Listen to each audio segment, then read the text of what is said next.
Бүгінгі талдағалы тұрған тақырыбымыз бұл ұлт жоспары. Елбасының 100 нақты қадамы. 100 нақты қадамын елбасы 2015 жылдың 5 мамырында халқына жолдады. Біз бұны екінші ұлт жоспары деп атаймыз. Назарбаевтың 5 институционалдық реформасын жүзеге асырудың 100 қадамы деп нақты айтуға болады. Міне, мұнда көрініп тұрғандай, кәсіби бірінші реформа, кәсіби мемлекеттік аппарат құру. Бұл кәсіби мемлекеттік аппарат құру бірінші және 15 қадамдарды қамтиды. Екінші, заңның үстемдігін қамтамасыз ету 16-34 қадамдардың арасын. Келесі, индустрияландыру және экономикалық өсім 35-84 қадамдарды. Біртектілік пен бірлік 85-90 қадамдарды. Есеп беретін мемлекетті қалыптастыру 91 мен 100 қадамдардың арасын қамтиды. Енді бұл 100 нақты қадам бұл жаһандық және ішкі сын қатерлерге жауап және сонымен бір мезгілде жаңа тарихи жағдайларда ұлттың дамыған мемлекеттердің 30-дығына кіру жөніндегі жоспар болып есептелінеді. 100 нақты қадам елімізге 2050 стратегиясын жүзеге асыру мен Қазақстан мемлекеттігін нығайтуға, жолдан адаспауға, күрделі кезеңнен сенімді өтуге жағдай туғызатын беріктік қорын жасап беретін болады. Енді осы жоспардың негізгі мақсаты аурулардың сыртқы белгілерін сылап-сипап қою емес, оларды жүйелі емдеу болып табылатын қоғам мен мемлекетті түбегейлі қайта өзгертуге негіз қалайды. Бұл 100 нақты қадам баршаға арналған қазіргі заманғы мемлекет туралы 5 реформаны құрап тұр. Енді осы 5 реформаның ішінде біздер өзіміздің білім жүйесіне қатысты байланысты айтылған реформаларға тоқтаймыз. Бұл 100 қадамда еліміздің жаһанданудан сақтау бағытында, елімізді мәңгілік елге айналдыру мақсатындағы елбасының идеяларының барлығы жарқын көрініс табады. Енді бұл 100 қадамның барлығына 1-45 минутта талдап жасау мүмкін емес. Көзі қарақты барлығыңызда ұстазсыздар, барлығыңызда білесіздер. Осы бағытта біз тек қана барлығын өздеріңізге негізінен тапсырамыз. Осы уақытқа дейін өздеріңізде танысқан боларсыздар. Бірақ енді қазіргі таңда біздің тоқтағалы отырғанымыз осы білім беру жүйесі. Яғни дәлірек келгенде өзіміз айналысып отырған салада қандай қадамдарды елбасы бізге ұсынып отыр екен. Сол бағытта біздер не істеуіміз керек екен? Біздің бағытымыз қандай, бағдарымыз қандай деген бағытта біз енді осы 5 реформаның ішіндегі өзімізге тиесілі қадамдарға тоқталамыз.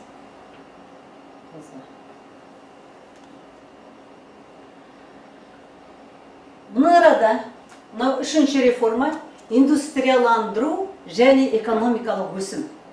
Осынша бұдағы 76-77 қадамдарға назар аударалып, бірінші 76-шы қадам ЕДО елдері стандарттарының негізінде адам капиталының сапасын көтеру. 12 жылдық білім беруді кезең-кезеңімен енгізу, функциялық сауаттылықты дамыту үшін мектептегі оқыту стандарттарын жаңарту, жоғарғы сыныптарда жанбасылық қаржыландыруды енгізу, табысты мектептерді ынталандыру жүйесін құру. Бұл арадағы ЕДО дегенді білетін боларсыздар, бұл экономикалық ынтымақтастық даму ұйымы елдері. Демек, осы елдердің стандарттарын басшылыққа ала отырып, адам капиталын өсіру, адам капиталы біздің еліміздегі ең үлкен ұлы құндылық. Міне осы бағытта жұмыс жасауға тиіспіз. Міне осы бағытты ары қарай жалғастыру, соның ары қарай биігі бұл 12 жылдық білім беруді кезең-кезеңімен енгізу, яғни қазіргі таңда жаңарған бағдарламалар негізінде алдымыздағы жылдары өткізгелі отырған білім беру жүйесінде үлкен өзгерістер. Енді функционалдық сауаттылықты дамыту үшін мектептегі оқу стандарттарын жаңарту бағытында бұл әңгіме көптен бері айтылып келе жатқан мәселе. Стандарт мәселесі бұл қаралады, жан-жақты талданады. Енді функционалдық сауаттылықты екінші сөзбен жалпы функциялық сауаттылық деп тұрғаны, бұл функционалдық сауаттылық. Елбасының ұлт жоспары бар осы бағытта 2012 жыл мен 16 жылға арналған. Біздің еліміздің мынау халықаралық бағдарламаларға қатысқан кезіндегі осы пиза бағдарламасына халықаралық деңгейде, міне осы сол кезеңдегі біздің оқушылардың білім деңгейінің төмен болғандығы, қазіргі кезде бірте-бірте өсіп келе жатқаны, елбасының бұл бағытта, елбасының басты бағытта ұстап отырып, осы функционалдық сауаттылыққа байланысты айтып отырған көптеген ұсыныстары біздің осы реформада негіз болып алынады. Жоғарғы сыныптарда жанбасылық қаржыландыруды енгізу деген, табысты мектептерді ынталандыру жүйесін құру дегенде біздің осы білім жүйесін жаңғырту бағытында айтылып отырған, бізге беріліп отырған бағдар деп қарауымыз керек. Келесі 77-ші қадамға келетін болсақ, экономиканың 6 негізгі саласы үшін 10 алдыңғы қатарлы колледж бен 10 жоғары оқу орнында білікті кадрларды әзірлеу, кейіннен бұл тәжірибені еліміздің басқа оқу орындарына тарату. Бұл әңгіме үлкен актуальды мәселе болып отыр. Бұған қарайтын болсақ, шын мәнінде де 10 жоғары оқу орны менен 10 колледжді іріктеп алып, оны жан-жақты, мейлі бүкіл студенттердің шын мәнінде сол оқу орындарында оқуға тиісті студенттер отырма. Осының барлығын студенттерді іріктеу, оның ішінде ұстаздарды іріктеу, олардың бағдарламаларын іріктеу дегеннің өзі бұл арада қарап отырсақ, жоғары оқу орындар мен колледждерде тазарту жұмыстарының жүретіндігінің бір қыры байқалып қалады. Міне осыдан кейін барып қана, осылар іріктелген жағдайда ғана, 10 колледж менен 10 жоғары оқу орны іріктеліп шыққан жағдайда ғана, сонда біз жақсы дұрыс кадрларды, білікті кадрларды әзірлейміз. Демек, бұл іске асқаннан кейін еліміздегі басқа оқу орындарының да осы бағытта қызмет ететіндігін не алып келеді. Бұл не деген сөз? Бұл білім саласында модернизациялаудың жүретіндігін, әлемдік білім жүйесіне қарай интеграциялану дегенді көрсетеді. Немесе әлемдік білім парадигмасына қадам басу дегенді көрсетеді.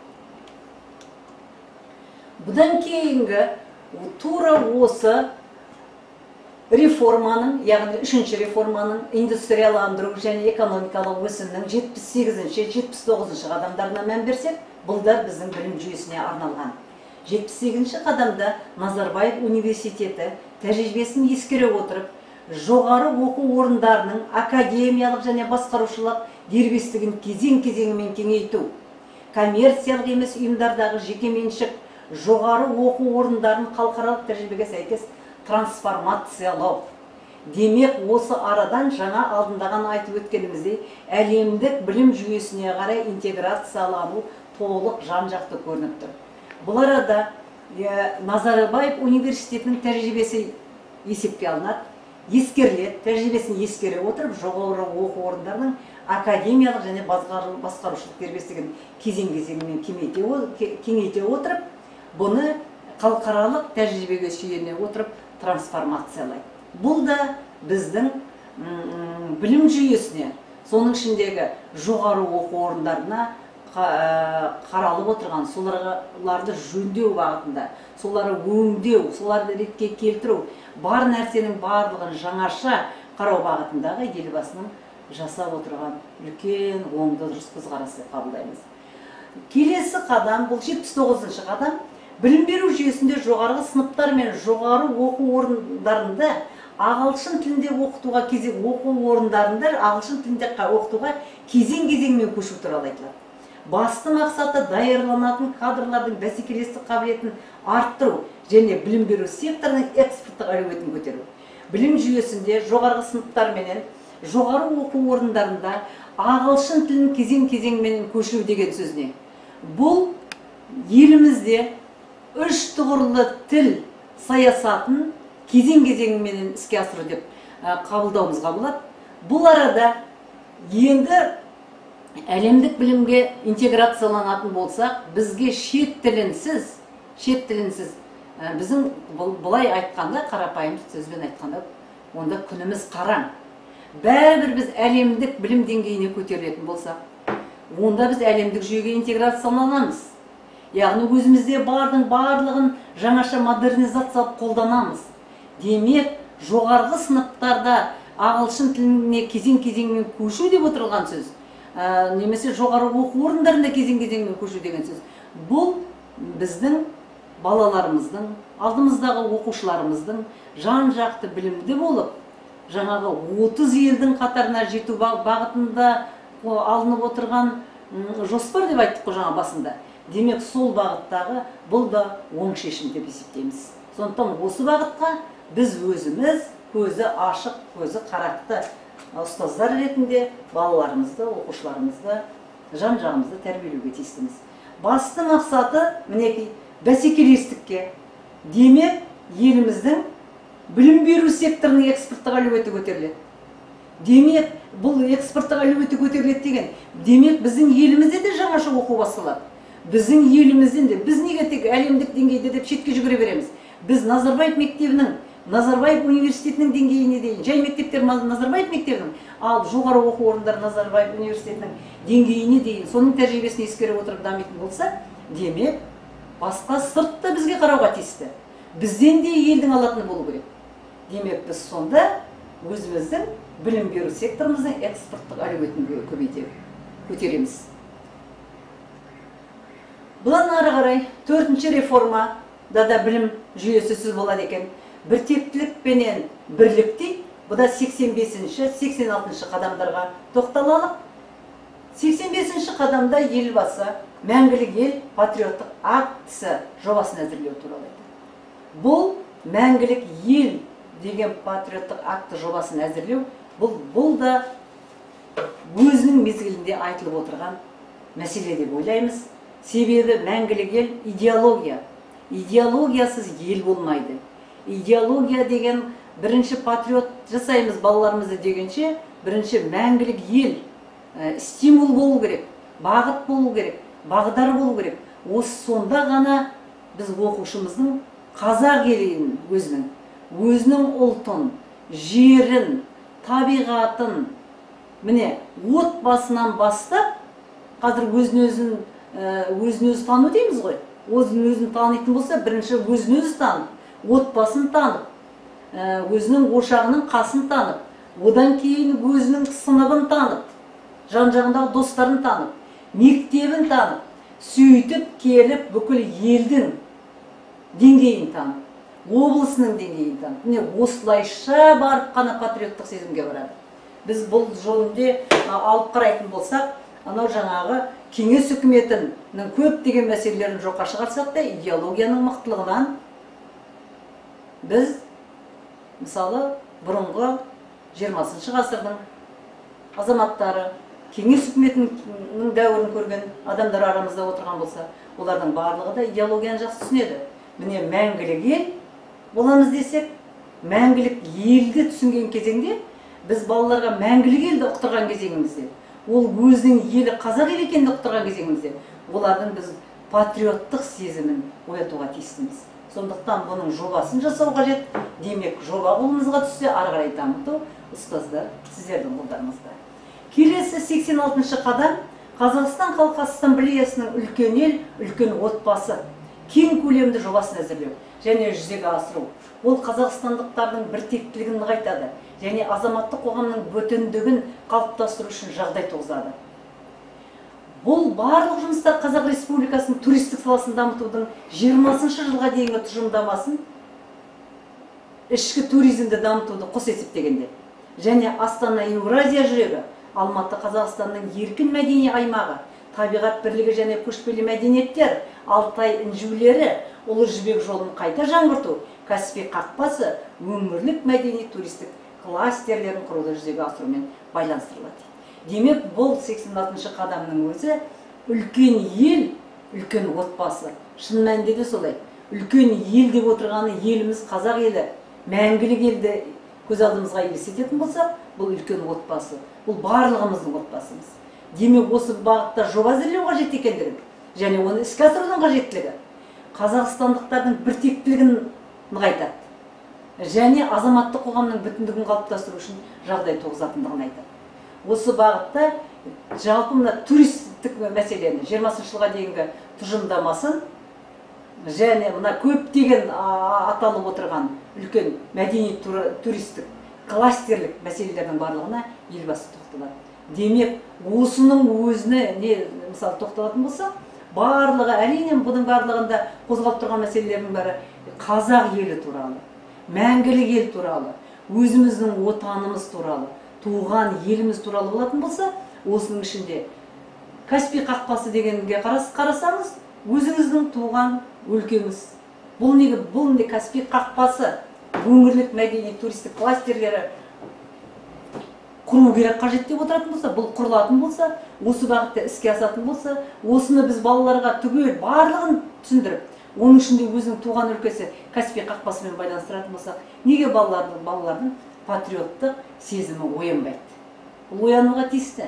Демек, елбасы бұл қадамдардың барлығын біртектілік пен бірлік осының бәрі үйлескенде ғана мәңгілік елге баратындығымызға тағы да бағыт берген сияқты.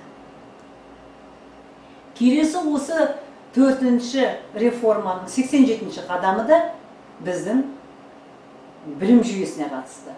Азаматтық біртектілікті нығайтудың менің елім ұлттық жобасын әзірлеу және жүзеге асыру, оның аясында технологиялық жобалар серияларын іске асыру қарастырылатын болады. Соның бірі Қазақстан энциклопедиясы кең көлемді интернет жобасын құру. Мұндағы басты мақсат әрбір азаматқа және шетелдік туристке ел туралы көбірек білуге көмектесу. Порталға Қазақстан бойынша 3D бейне турлары, елдің тарихы мен мәдениеті, қызықты оқиғалары және қарапайым қазақстандықтардың өмірі туралы ақпараттар орналастырылады.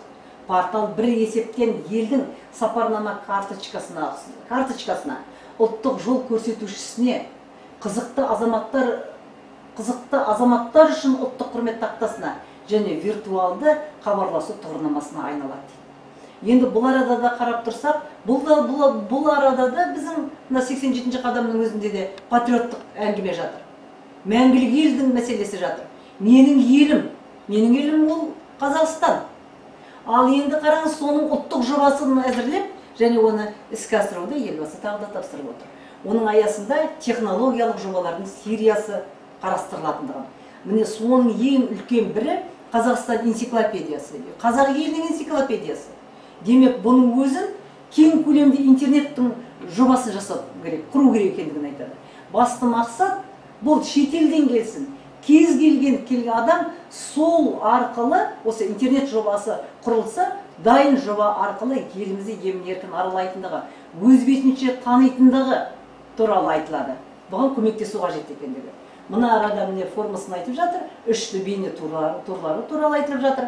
Қарапайым қазақстандықтардың өмірі туралы барлығы ақпараттардың ену қажет екендігі.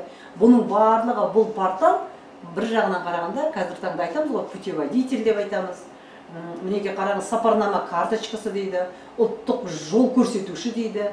Бұл келіп отырған бүкіл жаңағы қазақ елі, қазақ елінің адамдары, қазақ ұлты туралы білем деген шетелден келген адамның өзіне жаңағы қазақта сөз бар ғой, соқырға таяқ ұстатқандай болатын болуға тиісті деген бағытта айтылып тұр.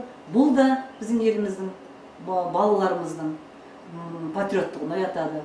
Бұл да біздің елімізді сыртпен таныстырады, сырт елдер таниды, туристер таниды өз бетінше. Біздің елімізге де қызыға бастайды. Міне осы бағытта көптеген жұмыстар 87-ші қадамның үлесіне тиіп тұр.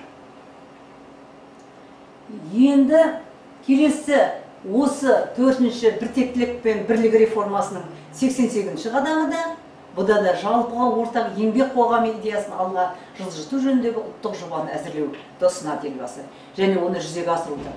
Нұрлы жол инфрақұрылымдық дамуы, индустрияландырудың 2-ші 5 жылдығы бағдарламаларын, сондай-ақ тәуелсіз жылдарында мемлекеттік саясаттың арқасында еңбек, кәсіпкерлік, ғылым мен білім және басқа да кәсіптік қызметтерде жоғары нәтижелерге қол жеткізген қазақстандықтардың жақшы адамына біздің заманымыздың батырларының дейді. Қазіргі кезеңде айтып отыр. Қазақстандықтардың табыстарының дербес тарихын ескере отырып, жалпыға ортақ еңбек қоғамы идеяларын ілгерілетуге, индустрияландырудың және Қазақстан 2000 стратегиясын жүзеге асырудың мемлекеттік саясат талаптарына жауап бере алатын жұмысшы және кәсіптік техникалық мамандықтардың артықшылықтары мен танымалдығын насихаттауға бағытталады. Енді мынарада түсінікті әңгіме, бұның барлығы елбасының жолдауларында айтылып жүрген ортақ еңбек қоғамы идеясы, жоба әзірлеу, іске асыру, нұрлы жол инфрақұрылымдық даму, елбасының нұрлы жол атты жолдауы баршамызға таныс, бұл белгілі. Бұны біз талай талдағанбыз, өздеріңіз де талдап жүрсіздер, жұмыстарыңызда қолданып жүрсіздер. Бұл арқылы елбасының ұсынып отырған жаңа экономикалық саясат, жаңағы елдің дамуына беріліп жатқан қаржы, олардың жөн-жөнімен орналасуға, оның барлығының дұрыс игерілуі, оны бірнеше транш арқылы бөліп беріліп жатқанын өздеріңіз бұрынғы лекцияларында танысыздар. Енді индустрияландың екінші 5 жылдығы еліміздің мысалы тәуелсіз жылдарындағы мемлекеттік саясаттың арқасындағы ғылым мен білімге, кәсіпкерлікке, еңбекке, көптеген басқа да соның барлығы ғана табысты қол жеткізген қазақстандықтардың табысты еңбектерінің дербес тарихын ескеру қажет екендігі. Соның өзі еңбек қоғамының идеяларын, жалпыға ортақ еңбек қоғамы деп аталып отыр бұл қоғам.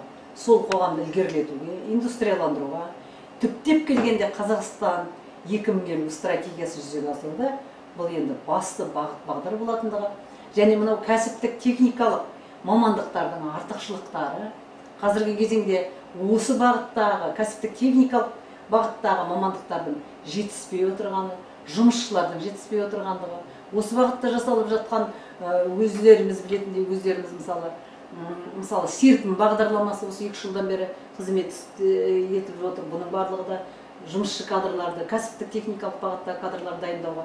Мен осының бәрі түптеп келгенде тек қана еліміздің, қоғамымыздың, еңбек қоғамының адамының бәрі тек қана жоғары білім алған азаматтардан ғана отырмайды ғой. Барлық еңбектің барлық тылында еңбек етуге тиісті. Жұмысшы да қажет, кәсіптік техникалық мамандар да қажет. Мысалы осы бағыттарда да соны насихаттау барлығы ұстаздар сіздердің қолдарыңызда. Енді 89 осы реформаның 89 қадамында нұрлы болашақ ұлт жобасын әзірлеу және жүзеге асыру. Мектептік білім берудің қолданыстағы оқу бағдарламаларына мәңгілік ел құндылықтарын енгізу туралы айтылады. Нұрлы болашақ жобасын әзірлеу және жүзеге асыруды үкіметке тапсыра отырып, елбасы мектептік білім беру қолданыстағы оқу бағдарламаларына мәңгілік ел құндылықтарын енгізу. Бұларда нені мақсат етіп тұр? Бұларда нені бағдар қалып тұр? Бұның ар жағында патриотизм жатыр. Қазақстандық патриотизм деп елбасының өзі үнемі айтатындай, елін сүю, мәңгілік ел құндылықтары қазіргі таңда, мысалға биылғы оқу жылында 5-9 сыныптардың қазақ тілі мен қазақ әдебиеті пәндеріне мысалы мәңгілік ел елбасының толғауы енді. Енді бұл бағытта бүкіл біздің енді стандарттардың жаңа бағыт бойынша, жаңа бағдарлы білім бойынша, яғни 12 жылдық бағытында бағдарламалардың барлық стандарттардың бәрі қайтадан қарастырылуда. Осы бағытта мәңгілік елде, бұл біздің идеологиямыз болғандықтан, барлық пәнге енуге тиісті. Және мәңгілік елдің құндылықтары енуге тиісті. Осы құндылықтар, бұл Қазақстан, осы құндылықтарды балалардың бойына егу, баланы патриотизм рухында тәрбиелеу, бұл елімізді қорғауға алып келеді, елін сүюге алып келеді. Елін сүю деген, ұлтын сүю деген, бұл үлкен идеология. Бұл да, ұстаздар, біздің мойнымызға жүктеледі. Енді мына 90-шы қадамға тоқталса, 90-шы қадамның өзінде 5 институттық реформаны, сондай-ақ бақтағы, интернеттегі, бұқаралық ақпараттың жаңа буынындағы, сондай-ақ әлеуметтік желілердегі қазақстандық біртектілік идеясын жүзеге асыруды ақпараттық қамту және ілгерілету мәселесі сөз болады. Бағанадан бері талқыланып жатқан бұл 5 институционалдық реформа, соның барлығына бұқаралық ақпараттық құралдарда, интернет, бүкіл бұқаралық ақпараттың жаңа буындарындағы, бүкіл әлеуметтік желілердің барлығында да, соның бәрін іске асыруда ақпараттық қамту және оны ілгерілетуді елбасы тапсырады.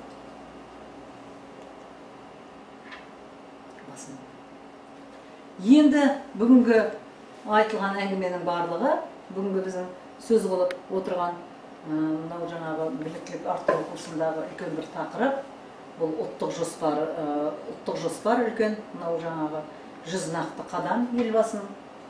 Барлығымызда көріп отырғанда уақытын, мезгілін барлығын зерделеп отыру керек. Нақты қадамның осында 5 институционалды реформа,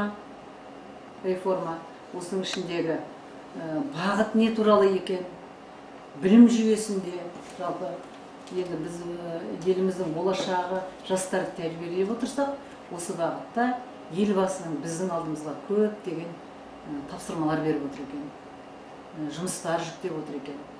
Үкімет бұл бағдарламаларын өзінің әр сала бойынша жасақтап бізге ұсынса, оны іске асыратын механизм біздеріміз. Демек, мектепті, жалпы оқушыны білімдер қаламыз десек, оқушыны өзінің отанын сүйетін патриот қылып өсіреміз десек, елімізді дамытамыз десек, мәңгілік ел боламыз десек, осының барлығын түптеп келгенде оны іске асыратын кім десе, ол ұстаздар біздеріміз. Сондықтан әрқайсымыз өзіміздің жұмысымызды осы бағытта, осы 100 нақты қадамның өзімізге тиесілі білім жүйесіндегі бізге қатысты қадамдардың барлығын осы түсіне отырып, түсіністікпен толық, түсіністікпен қарайтын жоқ, оның барлығы түсінікті әңгіме бізге. Осының барлығын біз өзіміздің ата-аналарға арнаған дәрістерімізде, балаларға арнаған білім жүйесінде кез келген сабақтың басында қазақ тіл мамандары өздерінің кез келген жаттығуларыңызда, кез келген тіл дамыту жұмыстарыңызда, әрбір жаздырып отырған пәніңіздегі эсселеріңізде, шығармаларыңызда, мазмұндамаларыңызда басты бағыт бағдар етіп алуға тиіссіз. Себебі бұның барлығы бізден сұралады, елдің тағдыры, біз елдің болашақ тағдырын тәрбиелеп отырған біздің мойнымызда осы 100 нақты қадамның ішінде өзімізге тиесілі қанша қадамның бар екенін талдау жасадық. Тыңдағандарыңызға рахмет.